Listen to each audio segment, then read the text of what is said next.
comentar sobre titulado Sueños de Sal. Gracias, Jesús. Sabes que tenemos una relación de hace años que siempre, bueno, he destacado que Alicante tiene algunas empresas señeras distribuidas en su territorio. Afortunadamente tenemos mucha empresa familiar muy buena, muy en punta de lanza en nuestra provincia, y una de ellas es la vuestra, con una tradición, podríamos decir, centenaria, y que ahora estáis vosotros al frente y haciéndolo tan bien como se hacía y mejorando cada año los resultados. Gracias.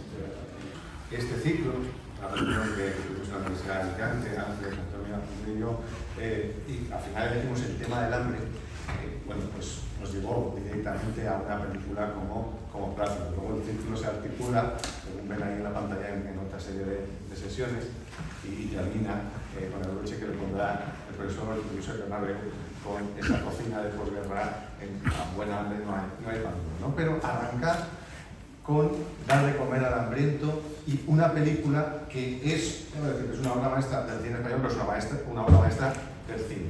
Es una obra maestra del cine, no la primera, pero una de las primeras películas españolas. Está nominada al Oscar a Mejor Película Internacional. Creo que había una de Bardem que era anterior, no sé si o algo así, pero es una de las primeras. Y luego nos dimos cuenta de la suerte que teníamos de poder contar con Jesús para contar precisamente Alicante Gastronómica Solidaria, que nos planteábamos hasta qué punto, porque el tono de la película de Berlán es un tono satírico, como vamos a ver ahora y como vamos a tener ocasión de comprobar, y Alicante Gastronómica Solidaria es una iniciativa hermosísima, como Jesús ha dicho muchas veces, llena de amor. Pero creíamos que se podía hacer, y teníamos la suerte además de contar con alguien cercano como Rafa, que no solamente conoce la obra de Berlanga al dedillo, sino que forma parte de la obra de Berlanga, porque ahí donde lo ven, él formó parte del equipo de las últimas películas de Berlanga. Voy a enumerarle algunos de sus logros en el currículum, porque para eso me lo han preparado aquí, pero imaginen que están hablando con alguien, o que nos va a hablar alguien que trató a Berlanga durante los últimos 20 años de su vida y que formó parte de su día a día. Y además es alguien, bueno, tanto Jesús como Antonio como yo venimos de Novelda, pero Rafa viene de Monóvar, localidad hermana, amiga, a veces, pero muy cerca. ¿Pero cuántas horas en el Manila?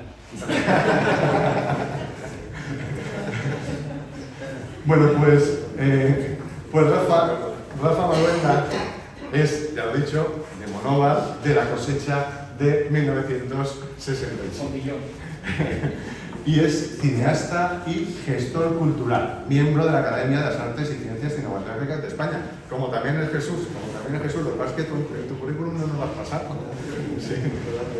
Bueno, con toda su vida profesional dedicada al cine, más de 30 años ya dedicados al cine, se formó profesionalmente, lo que a mí me da una envidia, no necesariamente sana, pero una envidia, ya que estamos hablando de hambre, que es uno de los jinetes del Apocalipsis, ¿por qué no hablar de uno de los grandes pecados capitales que es la envidia? Bueno, pues formó parte profesionalmente de los equipos de Luis García Berlanga en Todos a la cárcel, la película del 93, la serie Blasco y Vaya del 96 y París Tombuctú en el 99.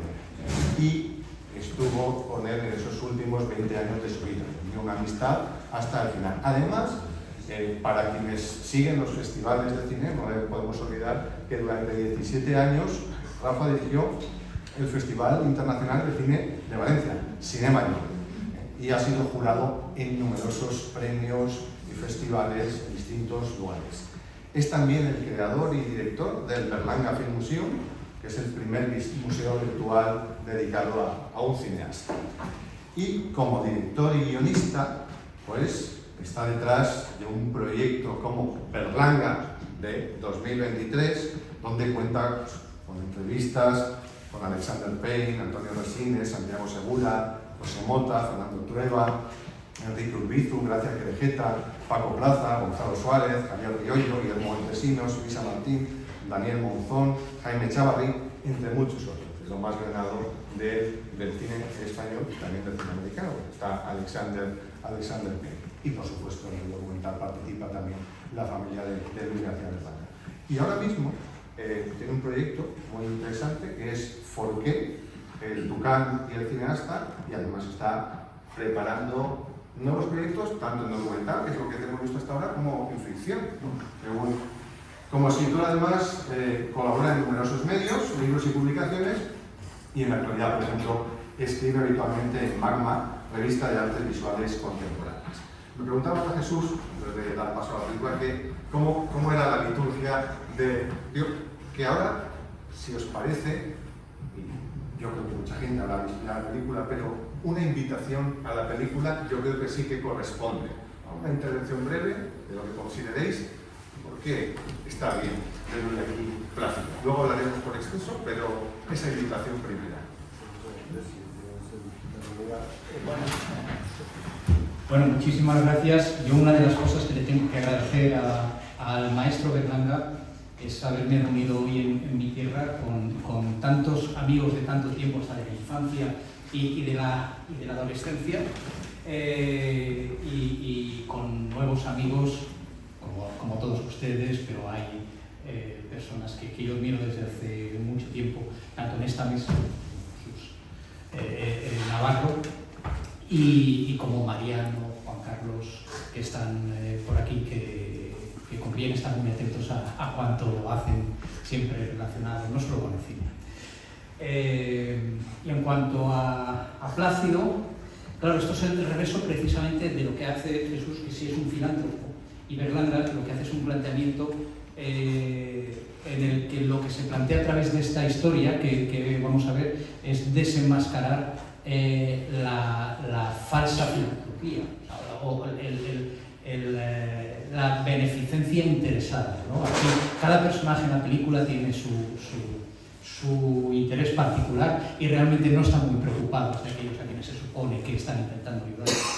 Ahora bien, a veces se ha dicho que Berlanga con esta película lo que hace es señalar a los ricos, y a mí esto siempre me parece dejar coja la película. Berlanga señala a todos, porque también los pobres en la película tienen su mala baba, sus intereses y sus juegos, quizá más justificados por una necesidad, ¿no? Pero en cualquier caso, la grandeza de Berlanga estriba en que en todo su cine, y en Plácido en particular, que quizás sea quizá no, yo creo que es su obra maestra, pero luego uno se pone a pensar en El Verdugo también, o en Bienvenido Mr. Marshall, o en La Vaquilla, o en La Escopeta Nacional, que está tan de actualidad. Y en cualquier caso, lo que hace Berlanga es no reírse de alguien, no se mofa de determinadas personas, sino que nos muestra, pone el foco en cómo somos todos. Es decir, lo que Berlanga nos dice es, estos que estáis viendo aquí y de los que nos estamos riendo somos todos nosotros. Todos tenemos nuestras ilusiones, nuestras esperanzas, pero también nuestras miserias grandes y pequeñas. Y el foco de Berlanga lo que hace es acudir a los personajes en el momento en que esas miserias se revelan con luz, ¿no? se descubren. Entonces, creo que ahí está la grandeza, y por eso el cine de Berlanga sigue estando vigente, y por eso nos seguimos riendo con sus películas, y por eso, como le decía una pareja que una vez nos paró en una calle en Valencia, esto solían hacerlo muchas personas en tiempos en los que no había móviles, y cuando los hubo, los últimos años de Berlanga ya los hubo, pero no había cámaras en los móviles, pero la gente paraba para pedir autógrafos o sencillamente para agradecerle películas. Y recuerdo una ocasión que había una pareja como de unos 70 años más o menos, que habían visto muchas de sus películas y le paran, ¿usted es Berlanga, verdad? Sí, sí. Entonces le empiezan a contarle una escena de una película suya. Pero es que entonces llega el otro y le dice que tal y cual. Y Luis, que tenía una paciencia de oro y además quería a la gente, eso también lo tenía. Hay un momento en que dicen, es que eso es verdad, yo lo he visto, eso a mí me ha pasado, conozco a alguien que... Y en ese es verdad que parece tan en la superficie, yo creo que esa pareja ponía el dedo en la llaga. Es decir, es que el cine de Berlanga es verdad, es que lo que estamos viendo es la verdad, pero presentado de una manera tan genial, tan magistral, como para que nos riamos, como nos va a ocurrir aquí. No me extiendo más porque hay una película que ver y hay un coloquio después, pero en cualquier caso espero que disfruten mucho de la película, que no solo por lo que cuenta, sino también por cómo lo cuenta, pero esto es otra cuestión en la que podemos entrar más tarde. Se revela, se ha dicho ya, que Berlanga, que Plácido no es solo, para muchos es la película más grande del cine español, esto siempre es muy difícil decir, porque luego también piensas en otras, pero sin ningún pero, es una de las grandes películas de la historia del cine, no del cine español, del cine universal. Y espero que la disfruten mucho y que la disfruten quienes ya la disfrutaron. Gracias.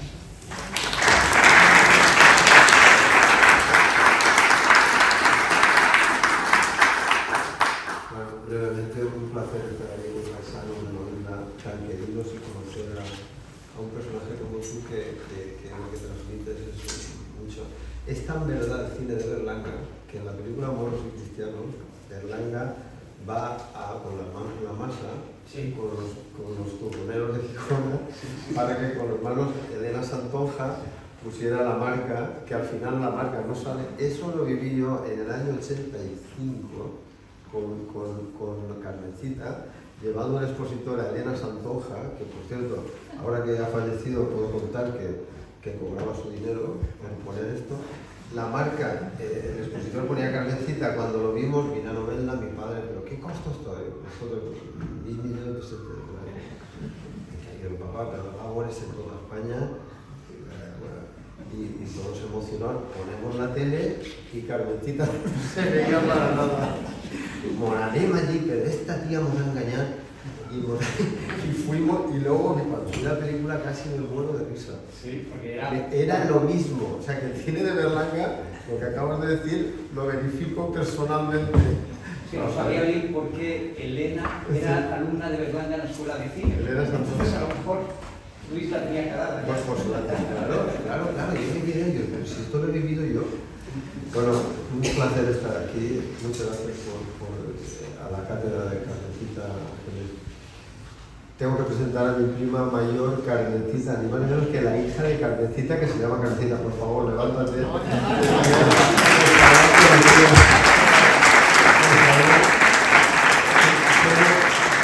me vean porque es Carmencita en rubia.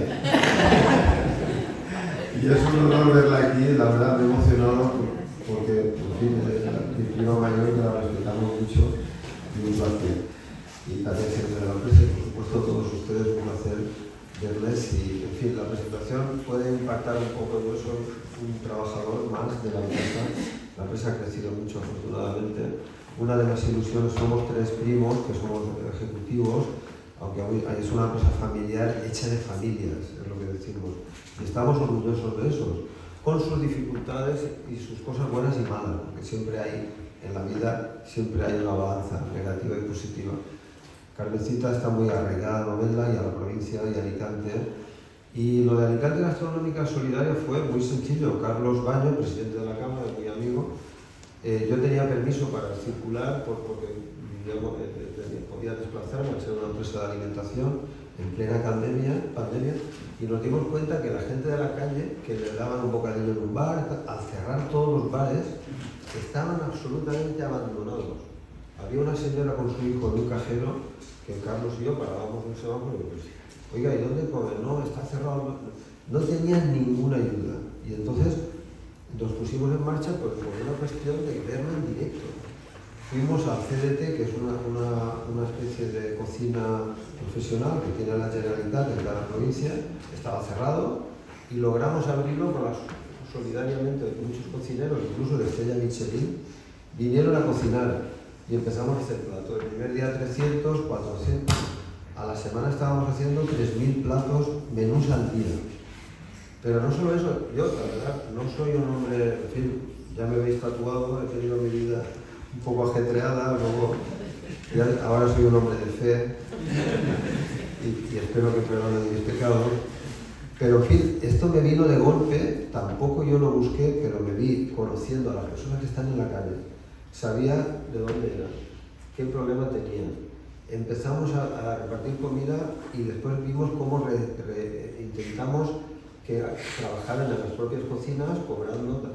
recabamos la ayuda de más de 900 empresas y personalmente pues los sábados y domingos Carlos y yo distribuíamos también y distribuimos por la calle los menús. Claro, cuando te das cuenta que ya no es solamente la persona que vive en la calle, sino que hay edificios que baja la gente, porque damos un menú, un primer plato, una ensalada, un plato caliente de pasta, verdura, carne, todo preparado en termos, todo preparado en unas cocinas que son, Carlos y yo decimos, si no me gusta a mí, no lo puedo comprar.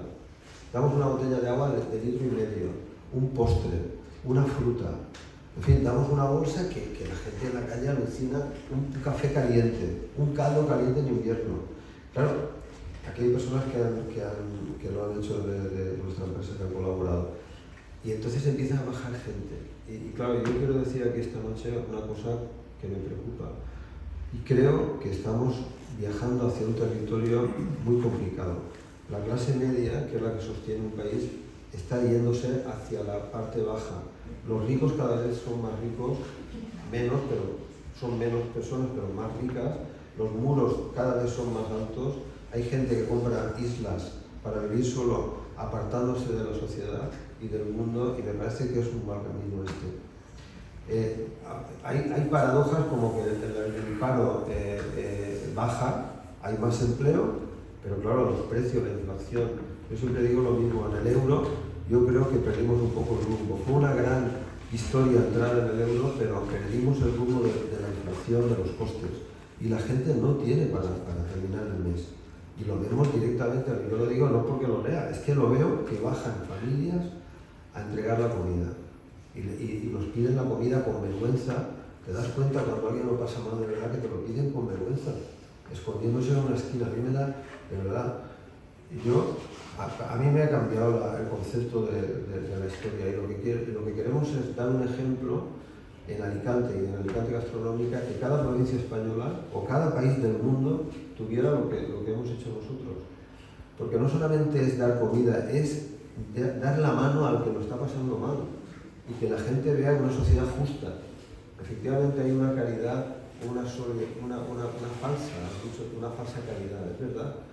Y eso es lo que creo que la película, con el genio de Berlanga, que lo manifiesta de esa manera tan cínica, tan crítica, y al final te ríes, pero viene a manifestar Berlanga la falsa caridad.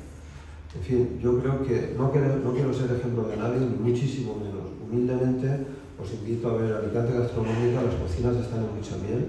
Hemos hecho 1000 metros de cocinas espectaculares, de estrella Michelin, con todos los sistemas de seguridad. Tenemos cámaras frigoríficas, en fin, con la ayuda de muchas empresas. Y simplemente porque quería contarlo para que el ejemplo esté y nos manejemos. Yo soy positivo, creo que vamos quizá al rumbo equivocado, pero hay tiempo de desviarlo. Con las guerras que estamos viendo ahora, es otra historia que yo no puedo entender, que pongamos la televisión y veamos lo que estamos viendo en pleno año 2023 y 2024, no me lo puedo creer. Y entonces yo pido pues que a través de esta genialidad de cultura, el cine, esa es otra historia, el cine es plasmar. A mí se me ocurrió hacer una película que me daba vergüenza, la hice con un director de novela, que en la nevera tenía un plátano solo para comer, Alfredo Navarro. Nos metimos en esta historia y cuando proyectamos la película yo vi que la gente lloraba en novela. Y dice, coño, aquí hay algo, si la gente llora, hay algo. Y me daba vergüenza presentarla a los Goya. O sea, me dijeron, vamos a los Goya. Y yo, ¿cómo? Pero si esto no... Y cuando lo presentamos en los Goya, de 300 películas, nos emitieron entre las 4. A mí yo estaba muerto de miedo, de vergüenza, pero si van a ver una cosa hecha en casa. Pero claro, la película emocionaba. Contaba la historia de un chico ciego de 10 años, cómo vivía con la ilusión de jugar al fútbol, siendo ciego, con un balón de sonido, cómo era la relación con su madre. Contaba la historia de un ex drogadicto, cómo se va de la droga y su ilusión es ser cantante de rock. Y entonces son historias tan reales que la gente se emocionaba y lloraba. Nos vamos a los Goya y allí me tenía a mí sentado con todos los que yo admiro, el cineasta, porque el cine siempre me ha gustado. Y cuando dijeron el premio Goya, Sueños de Salva, no me lo podía creer. Pero me di cuenta que es una lección para que cuando uno hace las cosas de verdad, Y cuando uno no busca el éxito desesperadamente, cuando uno hace las cosas con el corazón, el éxito llega. El éxito llega. Muchas gracias.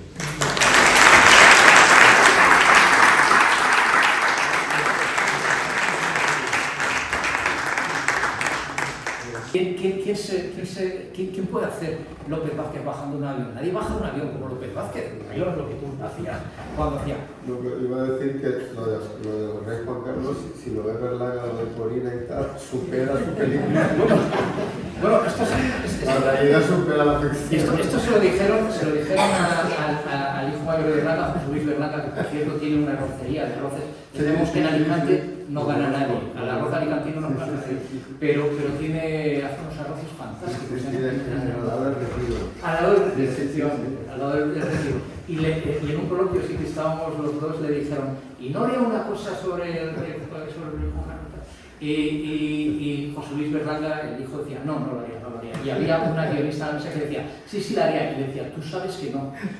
Tú sabes que no, porque Berlanga era amigo del entonces, cuando ha aparecido en su cine nombrado, el Patrimonio Nacional ha sido siempre con una mirada de a ver, respeto a Berlanga es peculiar, no sé si es respeto, pero vamos, como alguien a quien se quiere acceder, pero que no se diga, ¿no? Pero la escopeta nacional muestra todos los negocios. La escopeta nacional es en los últimos años del franquismo, pero es que hablando con cineastas actuales dicen, es que habías 4 nombres y eso soy. Entonces, es que en eso no hemos cambiado y esa es la vigencia, ¿no? Que realmente todo esto que estamos viendo, esto es en el año 61, pero sigue ocurriendo. A lo mejor no tenemos miedo de qué dirán, como dice esa familia, y pensando como tú piensas, que todo el mundo sabe cómo piensas, ¿sabes? Se dice que son republicanos, ¿sabes? Eso en aquel momento, en el año 61, tenía una trascendencia, pero cámbienlo por lo que quieran.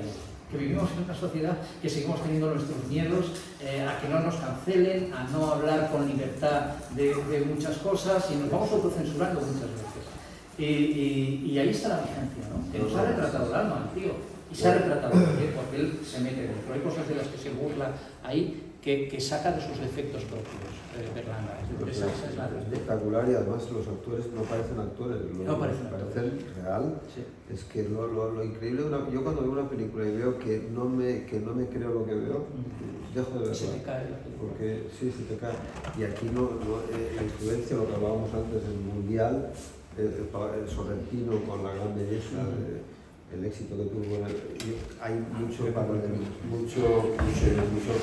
copia de Berlanga, absolutamente. Te das cuenta cuando ves lo de Berlanga, era un genio y la verdad yo no tuve ocasión de conocerlo, pero sí que Paul Preston, sí que es amigo mío, y hizo la biografía del rey y lo nombra la amistad.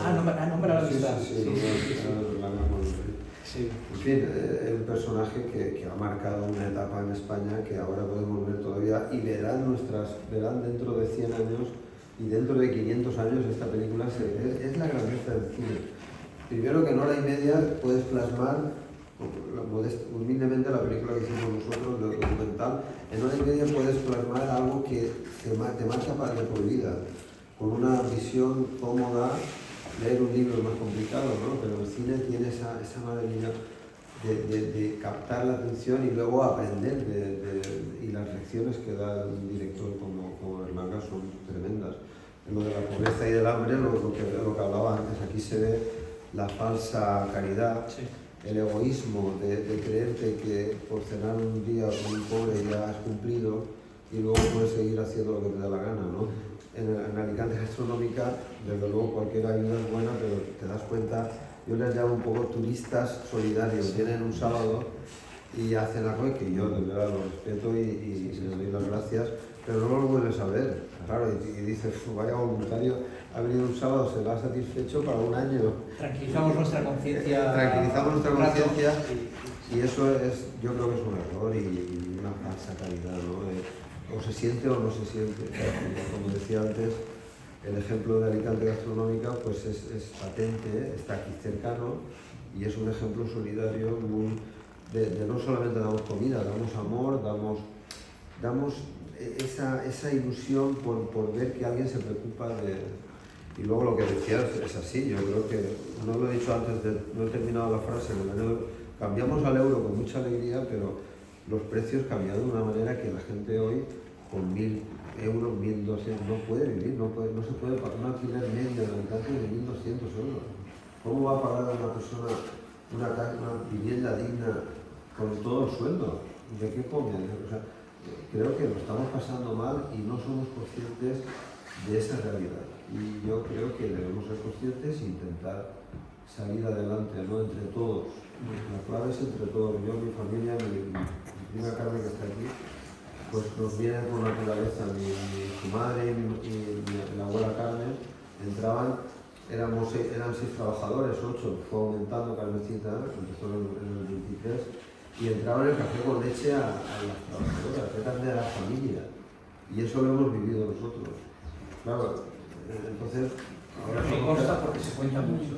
No, uno de los motivos que tenía ganas de conocerte es porque esto lo digo desde hace muchos años. No, ahora claro, somos 500 personas y ese espíritu de la abuela sigue.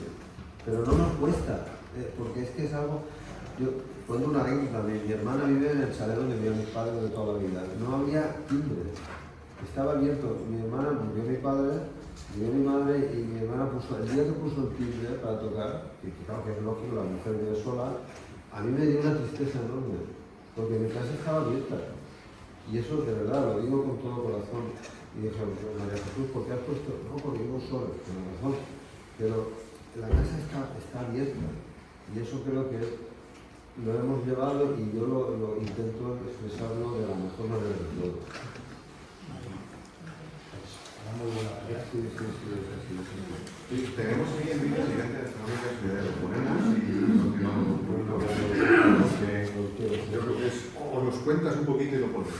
Sí, no, se ve porque se ve la cocina, se ve la calidad que lo hemos hecho con mucho cariño, ¿no?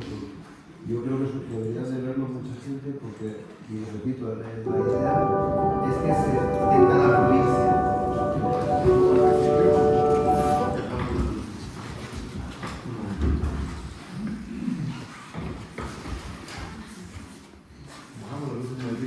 Son 4 minutos y esto se ve enseguida. Así se verá mejor.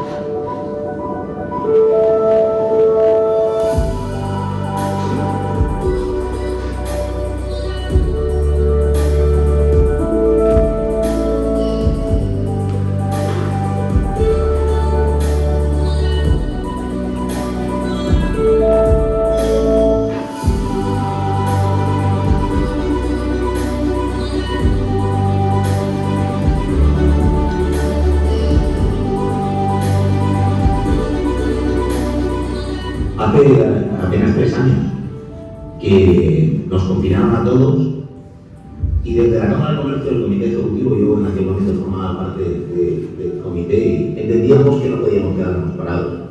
La gran mayoría nos quedábamos encerrados en las casas y nosotros desde Cámara entendíamos que teníamos que seguir siendo una herramienta útil a la sociedad.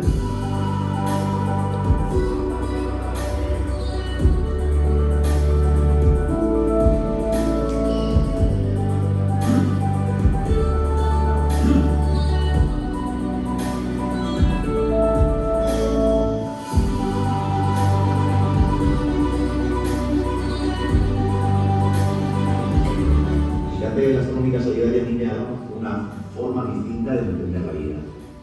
Muchas veces nos sumamos y nos creemos que tenemos un gran problema, pero cuando luego sales a la calle y ves la realidad de la gente, que cuando tú le llevas un plato de comida, le llevas una sonrisa, a mí Alicante Gastronómica me ha dado una visión, pero también me ha dado una familia, porque esto se ha convertido en una familia de locos por la que han pasado ya más de 900 empresas y más de 4.000 voluntarios.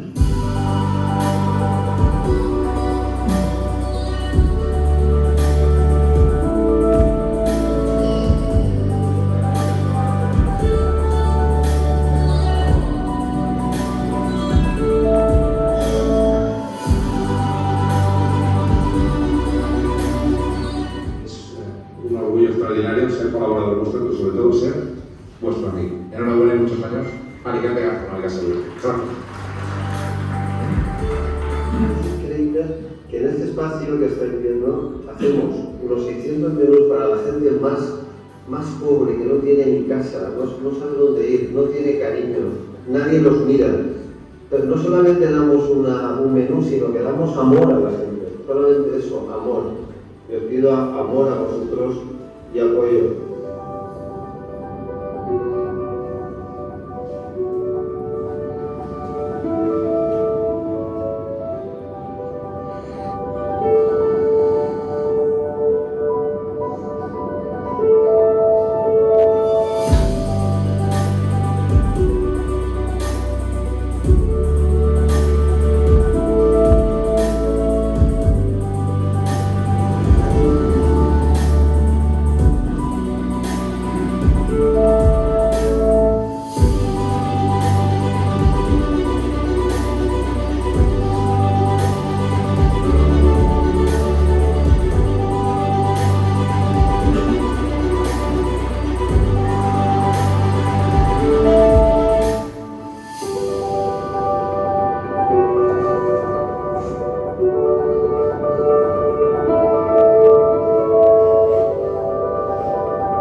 Tenemos aquí a un chico que reparte tienes que contar un poco tu brevemente tu experiencia.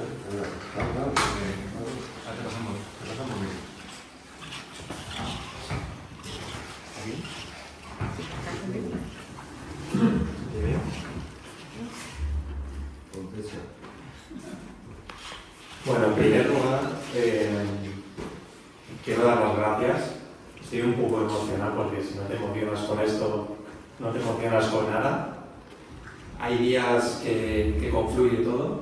Soy exalumno de la UBA, soy amante del teatro, creo que harás conocidas por aquí del teatro alicantino. A Berlanga me suena de algo porque tengo sangre gijonenca y he podido comprobar con algunos gijonecos saliendo de la película.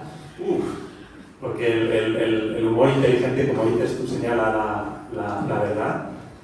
Y por supuesto soy amante de mi empresa, porque no es lo mismo trabajar en una empresa que trabajar en una empresa con corazón. Y aquí tengo que decir mucho sobre el líder que ha montado esto y sobre Carlos, que somos un gran equipo, pero es cierto que en un contexto de la pandemia, un contexto de crisis, donde muy poca gente levanta la vista porque está agobiada en sus propias preocupaciones, que una empresa decida mirar más allá, no solo solucionar su propia historia, sino decir cómo están los demás. No, pero somos 900 empresas. Son 900 empresas, pero al principio saliste tú con Carlos, por eso lo de locos me parece acertado, porque salisteis con el camión, que yo le he visto en la calle, estar conduciendo y bajar. Entonces, para mí eso es una inspiración. Y un poco, terminando y enlazando con lo de Berlanga y con lo del tema de decir cosas impolíticamente correctas o extrañas, ¿no? Yo no siento, por ejemplo, en mi experiencia, que ayudo de nada. Agradezco las palabras, pero yo solo siento todo lo que saco. Todo lo que saco. Entonces me parece un acto egoísta, pero por así decir, un egoísmo que aporta. Y yo prefiero verlo desde ese enfoque, porque como estamos hablando, quien venga a dar comida no es suficiente. Es desde dónde se da la comida. Porque como vemos en la figura del buen samaritano, para expiar los pecados, creemos muchas veces que con dar algo ya está, y dando gracias, pues no tiene nada que ver. Y eso a veces, con esta realidad, a través de lo que expresa Berlanga, vas paseando por Maisonade y yo lo veo. Tenemos de todo, vamos bien vestidos, tenemos móvil, todo, y vamos estresados, agobiados con nuestros propios problemas, ¿no? Y de repente ves a una persona que está en la calle que sabe mantener la sonrisa. Entonces ahí creo que merece mucho la pena vivir la experiencia y disfrutar de esa persona, sentarse con esa persona, porque en los entornos de empresa se habla de resiliencia, de tolerancia a la frustración, pero esa persona está sacando esa sonrisa en ese contexto tan difícil, ¿no? Entonces, cuando simplemente piensas en que te aporten ellos, ocurre algo mágico, que es que ellos no solo sacian el hambre con la comida, sino el hambre emocional. Y eso es impagable. Ellos se sienten que aportan, se sienten que son escuchados, porque muchas veces tienen esos sentimientos de vergüenza y pasan a sentirse parte. Y joder, lo único que hago yo cuando tengo esas experiencias, es decir, me apetece que comparta lo que yo tengo, que solo es materialmente y porque ahora me va bien, que es solo comida. Yo les alimento para que me cuenten historias y yo me nutra de ellos. Entonces, creo que es muy importante verlo de esta manera y los hechos, ¿no? Los hechos. Gracias. Muchas gracias.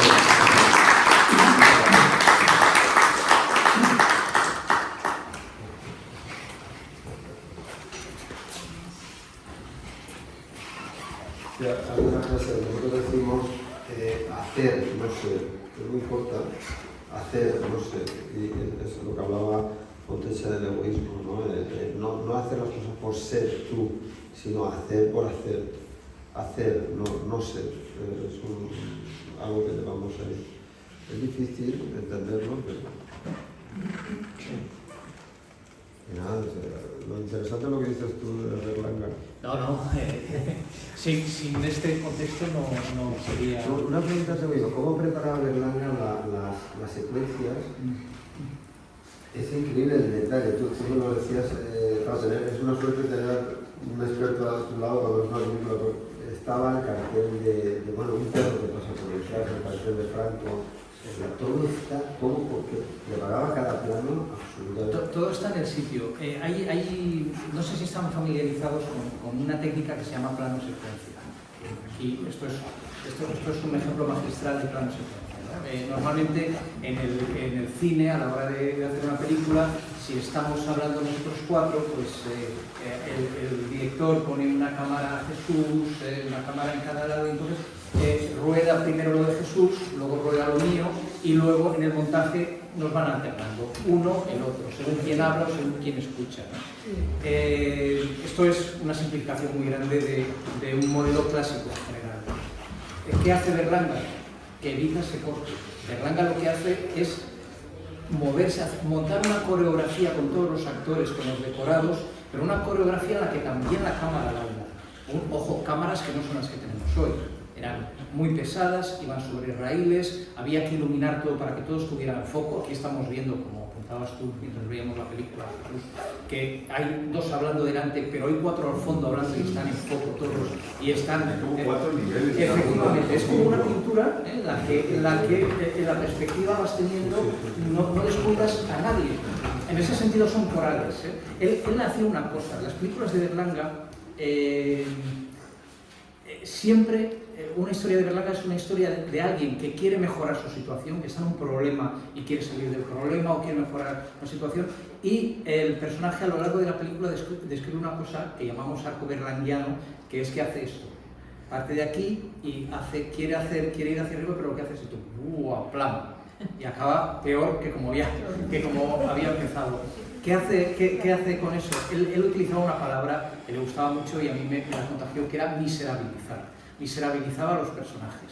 En lugar de ser glamurosos como en el cine de Hollywood y todo eso, para contar estas historias era necesario que fueran muy realistas, pero que además estuvieran machacados. El pobre Plácido es conmovedor, como lo hace Cassel, ¿no? Que a veces dices, pero pobre hombre, pero le pueden pasar más cosas en una noche y quiere pagar, ojo, que eso no es muy español.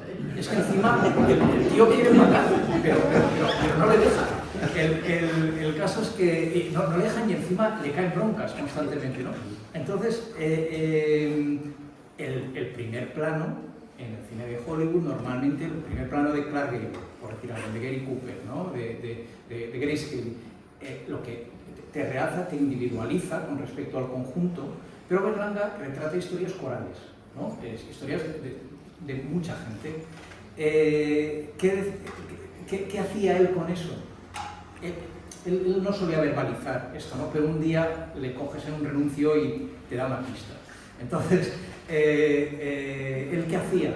Negar eso a ningún personaje, negar el plano que te individualiza, sino que estás en medio de una turba que te acogota y en la que al final tú eres tan protagonista como aquel de allá, como el otro que viene, cada uno con su historia, y todas las historias son importantes a la vez y las va cruzando. Y eso es maravilloso. ¿Cómo lo hacía? Dice Jesús. Bueno, pues eso era encaje de bolillos. Es decir, en Todos a la cárcel teníamos un plan, teníamos varios de estos, pero había uno especialmente en el que participaban todos los actores que salían en la película, algunos de los de aquí, Manuel Alexandre, López Vázquez, ahí estaba Safa Tornil también, estaba Pepe Sacristán, mucha gente, Galiardo, muchísima gente, hasta Inocencio Arias estaba en esa toma. Y entonces empezaba con un preso, era en la cárcel durante una comida, estaban dando paella, precisamente, estaban dando... venía un poco de aquí también, ¿no? Vamos a dar de comer a los presos, pero para solidarizarnos con los que fuimos presos políticos, ¿no? Estas cosas. Y entonces empieza con eso, en un tablao donde hay dos cantando, un cantautor que dice, no, tú que cantas canciones sociales, dice, no, yo me he pasado al bacalao. Entonces la cámara se iba con uno que bajaba ahí hasta otro que está poniendo una paella, con una paella grande llenando platos, y se acerca Manuel Alexandre con una cucaracha y dice, ¿me puede cambiar esta cucaracha por una gamba? con el trémolo y tal. No queda, tal, en fin, todo así. Y la cámara se va con Manuel Alexandre, se cruza con otros, llega el otro, llega Saza, llega Reyán, que estaba también, en fin, otros que del fondo vienen Sacristán y Inocencio Arias, Marta Fernández Muro, todo es una coreografía constante. ¿Cómo lo hacíamos? Pues estábamos rodando en la cárcel de Valencia, que estaba vaciándose, porque nos estaban pasando la nueva de Picasen, la cárcel modelo de hombres. Entonces había toda una galería, y toda esa galería estaba el escenario ese de los cantautores y las mesas para las paellas. ¿Qué pasa ahí en ese momento? Que como están las mesas, la cámara tiene muy difícil el movimiento. Entonces, yo que siempre había pensado cuando veía las películas de Berlanga antes de trabajar en ellas, que eso era una coreografía de actores con la cámara, luego ellas, que era con la cámara y con todo el mundo que estábamos allí. O sea, de repente había, como además es con sonido directo, estás grabando, los micrófonos están grabando porque se están recogiendo todos los diálogos, para que la cámara diera determinada vuelta y se fuera con otros, teníamos que ir de puntillas en silencio varios, levantando mesas, quitándolas, retirándonos para que pasara la cámara, y a la vuelta, además eso con cine, que no era digital, con cine que si tirabas el rollo y había que coger una bobina nueva y poner una bobina nueva y empezar desde cero, empezar otra vez desde el principio de la toma. Apartar las mesas, que pasara la cámara, se diera la vuelta en ese baile y tal, pero luego la cámara iba a ponerse otra vez y tenía que verse la mesa puesta, luego teníamos que ir otra vez a poner la mesa, poner todo lo que había encima y todos los que se habían levantado sentarse todos como si no hubiera pasado nada. Entonces, ¿qué hacíamos? Durante todo el día ensayábamos toda esa coreografía una vez, otra vez, los productores se desesperaban, porque claro, el cine es muy caro, tener alquilado todo eso, las cámaras, ya sabes, las cámaras, los maquilladores, los decorados, todo, eso es carísimo cada día. Entonces llegaban y decían, uy, son las 6 de la tarde y no ha rodado un solo plano. Y aquel decía, bueno, id al bar, tal. Id al bar, esperadme que ya os aviso yo cuando el plano. Hacíamos todo esto y terminaba el día, terminaba la jornada y no habíamos rodado un solo plano. Y entonces los productores llegaban, hombre, Luis, esto no puede ser, esto tal, no sé. Luis tranquilo decía, bueno, así es como trabajo yo, tal.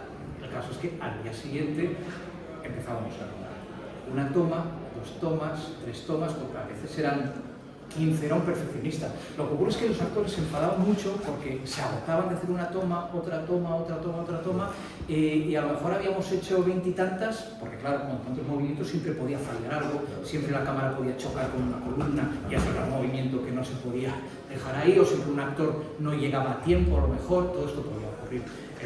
Y a lo mejor, pero el hombre a lo mejor hacía, vamos a decir, 28, 30 tomas, y luego la script, la que llevaba el diario de a bordo, por decirlo así, decía, ¿cuál positivamos?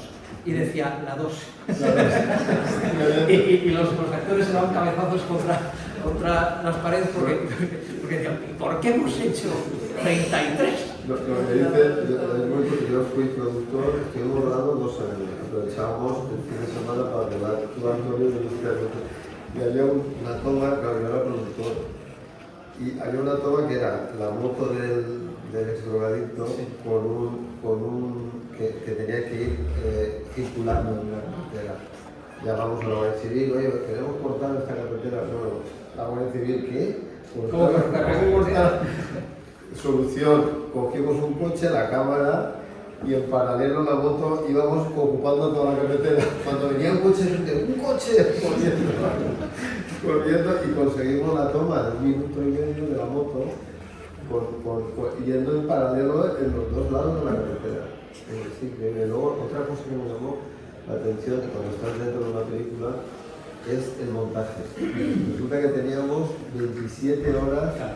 Claro, cuando fuimos al montador profesional ya que cobraba, porque nadie cobraba, el montador sí le dijo, oye, con 27 horas podemos hacer unas 1600 películas distintas, con final feliz, final. Bueno, es impresionante el mundo del cine desde dentro. Claro, cuando vemos una película de 1 hora y media o 2 horas no te das cuenta de todo lo que tú estás contando, lo que yo viví. Me dice, ¿vas a hacer otra película? No, jamás. Jamás lo pasamos muy mal. Es un esfuerzo. Sí, claro. Sí. Dice el sonido de la base. No, con esto de los planos largos, hay una anécdota buenísima, si os apetece, con Agustín González, que aquí está muy joven, muy claro, cuando dice que no, el pobre, ¿no? Que no se cansa.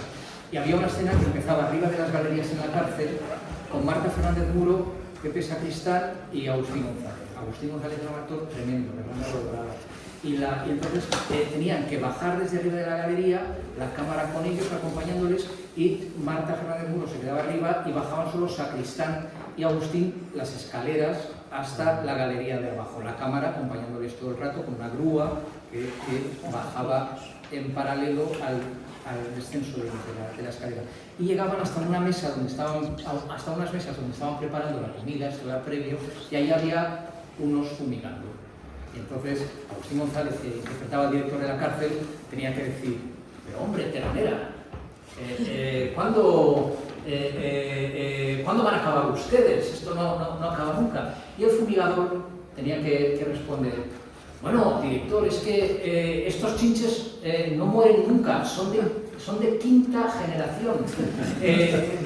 Habrá que usar una fórmula enriquecida. Bien. Toma 1. Acción. Los actores arriba, van hablando, su diálogo, bajan las escaleras, se van cruzando con gente, igual que vemos aquí que se están cruzando todos. Pasa uno y dice no sé qué, y a los últimos dice, llegan abajo, ya decimos que era cine, ¿no? Era celuloide. Si cortas, hay que empezar de cero otra vez. Entonces, llegas abajo, hablando Agustín y Pepe Sacristán, que son monstruos, pueden hacer lo que quieran, lo que les tiren. Entonces, llegan donde están los fumigadores, pero hombre, Ternera, ¿cuándo van a acabar ustedes? Que la fiesta tiene que empezar. Y dice, es que estos chinches no mueren nunca, son de quinta generación, tendremos que utilizar una fórmula. Y al hombre se le olvida. Y Luis, cortamos, venga, todos a primera, o sea, primera posición otra vez, todos arriba, venga, vamos a hacer otra vez, no se lo voy a hacer largo. Lo hicimos 31 veces. 31 veces hasta que no había manera, porque al pobre actor, con menos experiencia que estos monstruos, se le había... Bueno, de hecho lo explica muy bien Agustín González. Se va a Berlanga y le dice: mira Luis, sí, como lo van, mira Luis, el chico sí, porque claro, es que se le han casquillado ya, la palabra, eso no va a salir. ¿Por qué no dice él lo de estos chinches no mueren nunca, son de quinta generación? Y entonces yo digo, habrá que utilizar una fórmula enriquecida. Y Luis dice: sí, estupendo, vamos a hacerlo así, venga, ya. Entonces habla con el actor y dice: tú di hasta aquí, que el otro dice aquí. Perfecto, aquel con un alivio, la cara de pobre, porque claro, se sentía culpable de todas las veces que estaban... Bueno, acción, 32ª, acción. Desde arriba, Marta Fernández Muro, tal, bajan los dos las escaleras, la grúa con ellos, se cruzan con gente, hablan con gente, llegan abajo, siguen hablando, llegan ante las mesas con los fumigadores. Pero hombre, ternera, ¿cómo no han terminado? ¿Cuándo van a acabar? Dice: es que estos chinches no mueren nunca, director, son de quinta generación. Dice: bueno, pues habrá que utilizar una fórmula...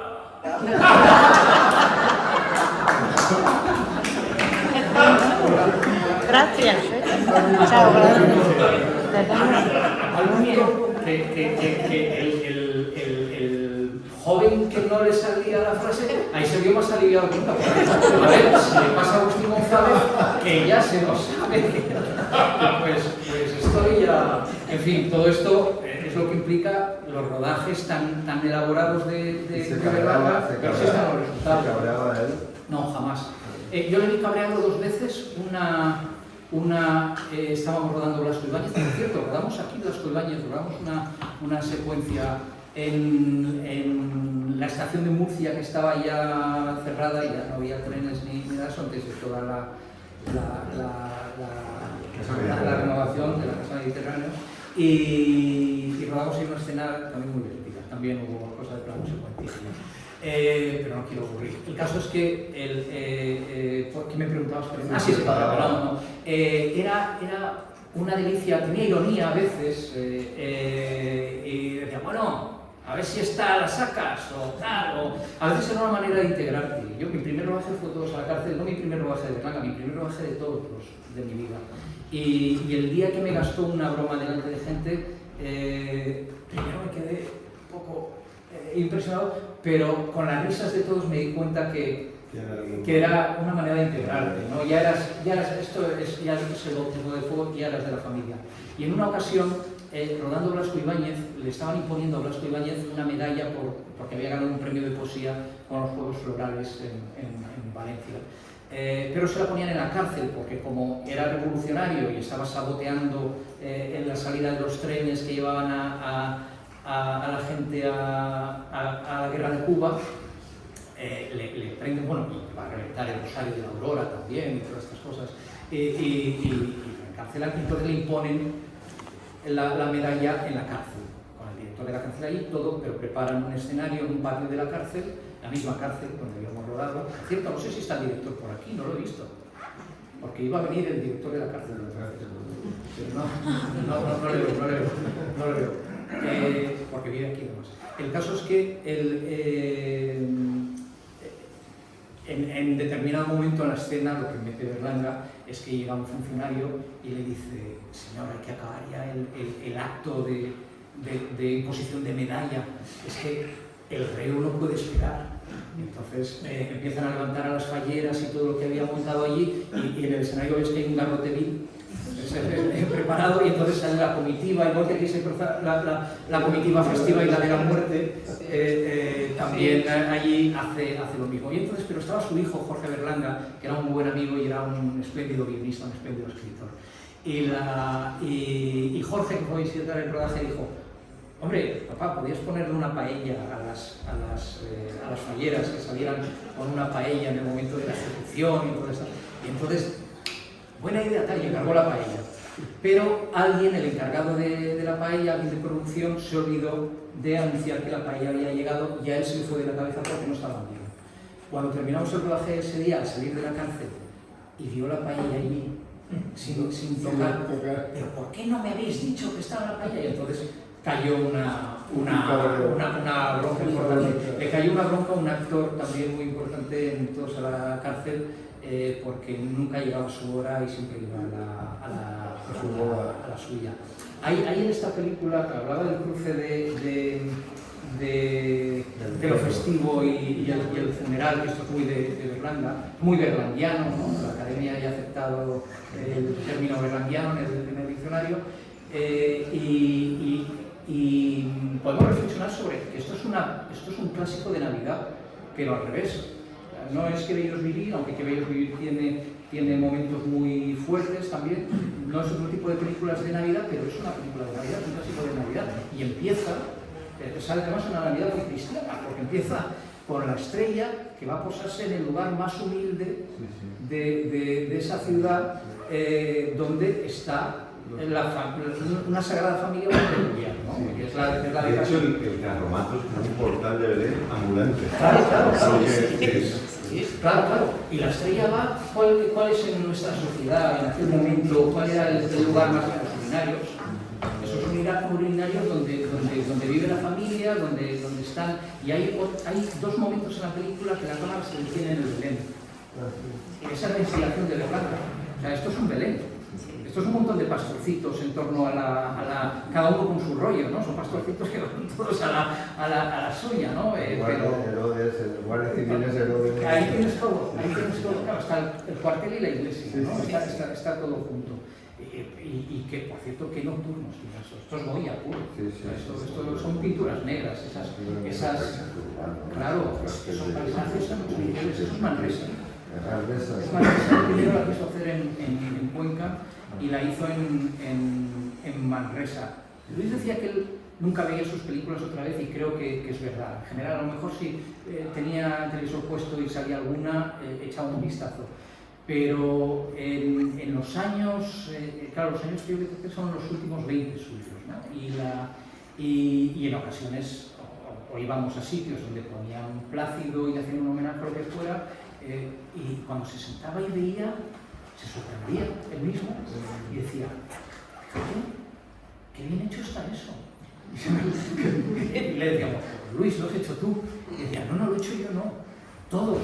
Dice, eso, debíamos estar todos en estado de gracia, porque hacer esta película, lo miraba como si lo hubiera hecho otro, y él se sorprendiera admirado de lo que había hecho otro, pero es que la reacción era, efectivamente, fíjate qué bien hecho está eso. Rafa, al respecto comentabas en los últimos años que has estado muy cerca de él, ¿no? Una anécdota relacionada con lo que estás contando ahora, ¿no? También. Sí, cuando le visitaba. Bueno, cuando los últimos años, desde el año finales de 2007, él había tenido rotura de cadera y de fémur, bueno, pues ya sabemos lo que son estas cosas, ¿no? Y entonces ya empezó a no salir de casa. Algunos íbamos a verle. Cuando íbamos a Madrid, él vivía en Somosaguas, y yo normalmente aprovechaba viajes que tenía que hacer por trabajo a Madrid, me iba con el ordenador y le enseñaba un montón de fotos que yo había hecho en los rodajes y hablamos de todo eso. Y él había empezado a olvidar cosas. Era muy consciente, era de una lucidez total, o sea, no era tampoco un Alzheimer exactamente, ¿no? Era un olvido muy curioso, porque él podía hablar contigo de todo, pero no se acordaba de las cosas y de películas. Me acuerdo, ¿quién ha comentado antes lo de la colección del País cuando estábamos mirando, porque era algo que tenía que ser? En un determinado momento él decía, bueno, pero es que yo si he hecho cine, pues no será muy importante. Y yo le decía, que tú digas esto, las ves del cine español, Buñuel, yo decía Berlanga, Buñuel y Bardem, y decía, hombre, pero no será porque se habla de quita. Y entonces le digo, pero si hasta hay una colección que está sacando el País de películas tuyas, y decía, pues vaya mierda de colección. Y yo decía, pero ¿por qué tienen que ser malas? Y decía, no, digo porque ¿cómo va a ser una colección si yo haría una o dos? Y pues yo creo que hiciste lo menos 17, y empecé a contarlas y eran 17, exactamente. Y bueno, entonces, ¿qué ocurría? Que yo a veces le contaba sus propias películas. Le decía, pero ¿y el verdugo te suena? Y decía, me suena, pero no tenía ninguna noción. Y le contaba la película, y entonces decía, pues, esa parece buena.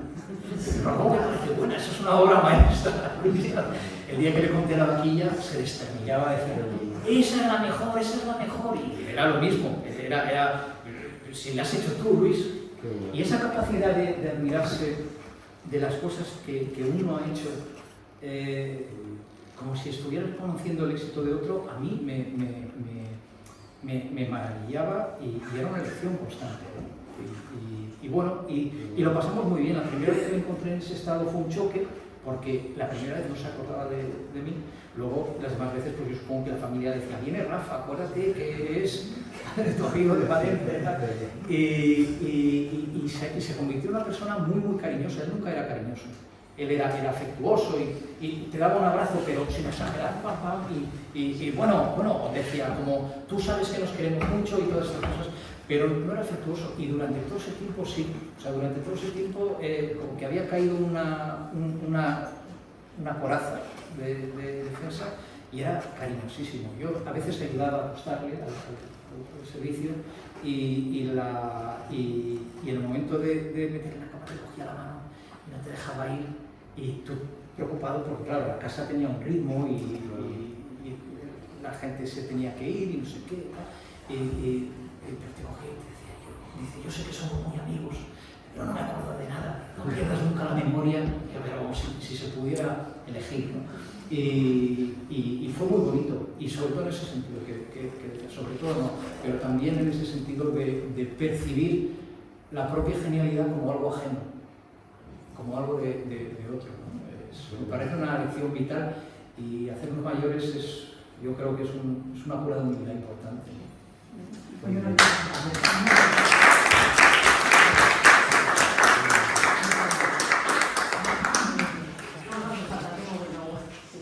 ¿Le gustaba más rodar en blanco y negro o en color? Es una pregunta fantástica. Cuando él hacía estas películas en blanco y negro, todo el mundo rodaba ya en color.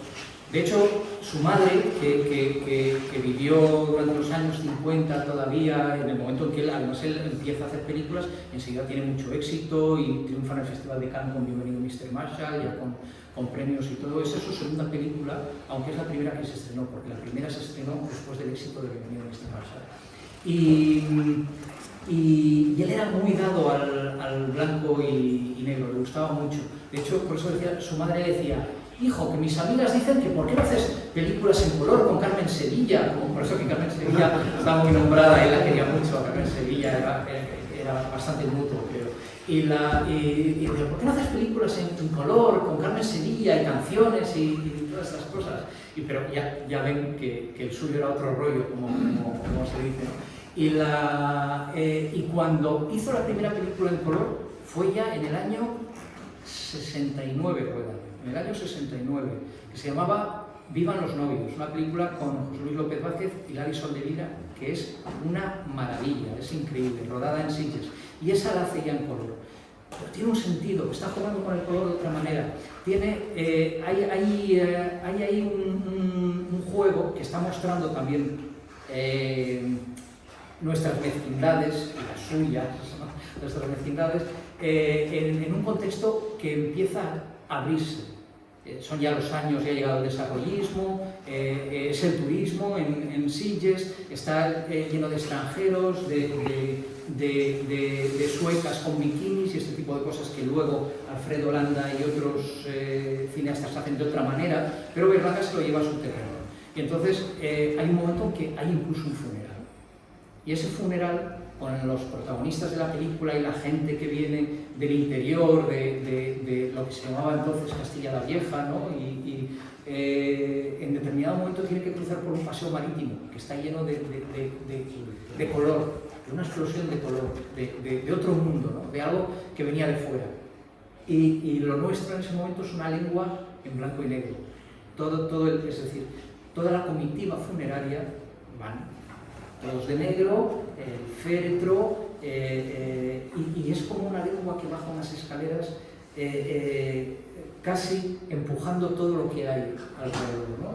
Es algo conceptual, digamos, es algo casi simbólico, y él odiaba los símbolos, decía que eso era de pedantes, pero a veces jugaba al símbolo. Y entonces el contraste, y Manuel Alexandre, que está también en esa película, van él y López Vázquez delante de la comitiva, pero se cruzan unas chicas con bikinis y esto, y Manuel Alexandre todavía se es decir, hace una utilización del color que no es meramente naturalista, sino que a la vez, de una manera quizás subliminal, está contando algo, está contando un choque entre conceptos vitales muy distintos. Que aquí podía ser eso, lo que venía de fuera, lo que venía de Europa y la transformación que estaba viviendo España en aquel momento. Y luego ya hace su cine en color, siempre, pero siempre busca, hay determinados momentos que cuando hablaba con los directores de fotografía, con los que tenían que controlar la luz y todo esto, decía, sí, pero vamos a hacer un color que no se vaya mucho del blanco y negro, es decir, vamos a escoger una gama de colores que sean todos unos colores derivados de otros y vamos a jugar con esto. Y es muy curioso, si vemos, porque a veces las copias en televisión las pasan en muy mal estado y no se puede apreciar el color real, pero en Flixolé, que es donde Sí, hoy habíamos decidido cómo la pasamos, claro. hemos ido a la plataforma porque tenía un contraste mucho... Claro, así parece una película expresionista, de otra manera parece una película claro. que se ha ido quedando deteriorada, que se ha hecho vieja, sí. Y aquí está como si se hubiera rodado ayer. Sí. Esto, Enrique Cerezo, que como saben además del Atlético de Madrid, el presidente, es productor de cine, fue antes productor de cine que esto, es un hombre del cine total, es un apasionado, y le hemos tenido la película de Berlanga y ahora en la que estamos haciendo sobre José María Forqué también, colabora mucho, y él se montó una plataforma, decía, ¿y en qué plataformas está el cine español, a la gente que le gusta el cine español? Que se pueda ver y que se pueda ver bien en condiciones, y las está restaurando el hombre todas, labor que a lo mejor deberían hacer instituciones muchas veces, pero las está restaurando, tiene unos equipos fabulosos para restaurar las películas y las tiene una plataforma que se llama Flix Olé. Flix, que es como Netflix, pero solo es Flix, y Olé porque es español.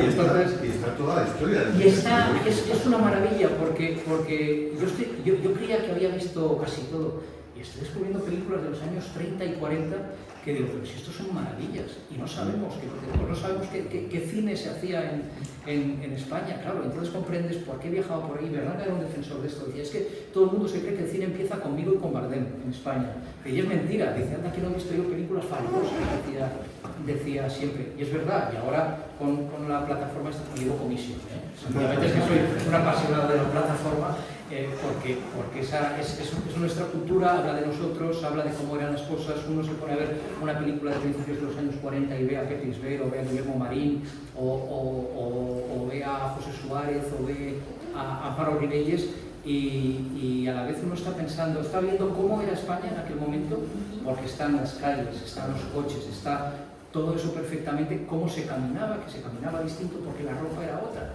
Entonces uno se mueve también en función de la ropa que lleva. Y a la vez uno piensa, y además estas personas vienen de vivir una guerra, vienen de heridas muy grandes, ¿no? Y da igual el bando, vienen de heridas muy grandes. Todo el mundo sabe lo que es una guerra civil. Y entonces se admira uno más todavía de cómo son esas películas en función de esa cuestión, ¿no? De cómo, pese a todo lo que se puede arrastrar, desgracias familiares, en fin, problemas personales, esta gente está haciendo un cine tan bueno, y eso es algo que yo le reconozco mucho a Netflix, y por eso, y además es que nadie más lo hace, o sea, es que es Cerezo como Don Quijote y los molinos de viento, ¿no? Y él solo con esta aventura en la que cree firmemente. En referencia a eso que están diciendo precisamente, yo me atrevería a decir que nada como el cine retrata a una sociedad, los cambios sociales.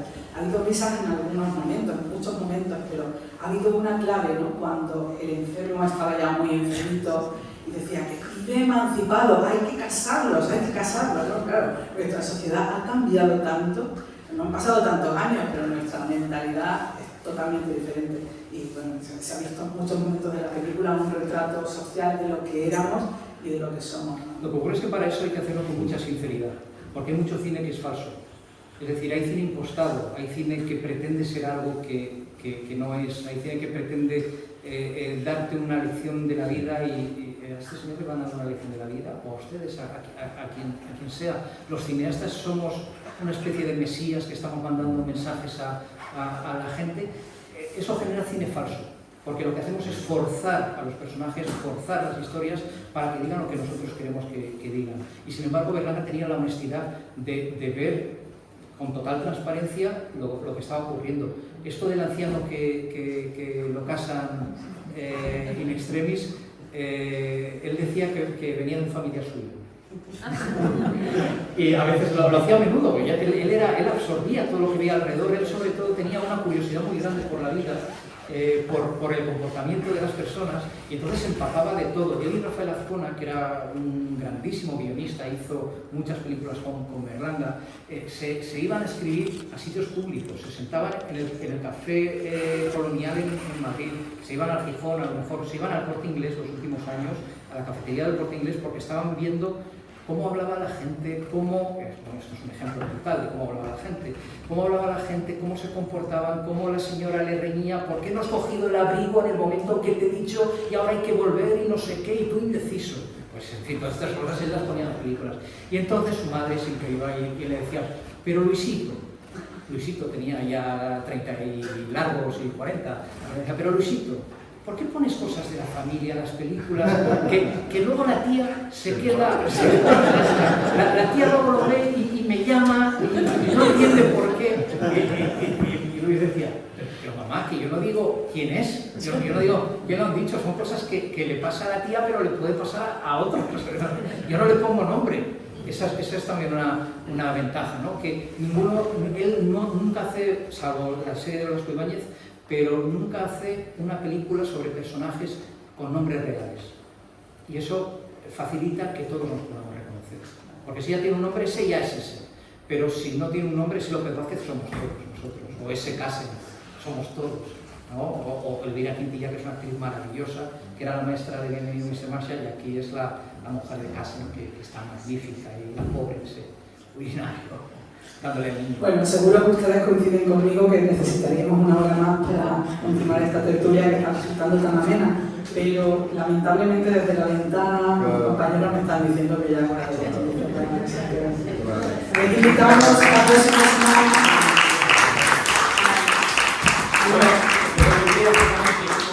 Otra alegría que no he mencionado antes, pero era la que iba a mencionar, que ha sido una sorpresa, es que mis padres han venido.